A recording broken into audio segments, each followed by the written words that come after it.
Turan Tovuzla oyun qabağı Neftçi çox gözlənilməz bir addım atıb. Türkiyənin keçmiş hakimi Burçin Kəskini komandaya dəvət ediblər məsləhətçi kimi. O artıq hakimlərlə və qaydalarla əlaqədar futbolçulara kömək edəcək. Hətta dünənləri artıq Kəskin bir seminar da keçib. Xatırladaq ki, bir neçə oyun qabağı Neftçi itirdiyi halların günahını, necə deyirlər, hakimlərə qoymuşdu ki, hakimlər bəzi oyunlarda qərəzli qərarlar verirlər və buna görə biz hallar itiririk.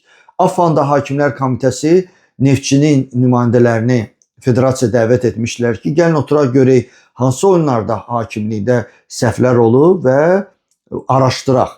Ancaq Neftçi nümayəndələri bu görüşə getmədilər və necə deyirlər, Türkiyədən belə bir mütəxəssis çağırdılar. Maraqlıdır ki, Kəskin bir neçə il bundan qabaq AFFA'da hakimlərə məsləhətçi kimi işləyib, indi isə Neftçiyə kömək edəcək. Amma bir həqiqət də var ki, meydanda Kəskin heç bir kömək edə bilməyəcək. Çünki meydanda ən əsas hakim öz hakimimiz olacaq. Məsəl üçün Turan Tovuz Neftçi oyununu Əliyar Ağayeva tapşırıblar. Və bütün qərarları Əliyar Ağayev qəbul edəcək. Və futbolçular da məsləhətimiz olardı ki, çalışıb elə qollar vursunlar ki, hakimlər nə qədər çalışsalar da o qolları, necə deyirlər, saymaya bilməsinlər. Hamıya düzgün oyun, düzgün qərarlar arzu edirəm. Kim güclüdürsə, o da qalib gəlsin.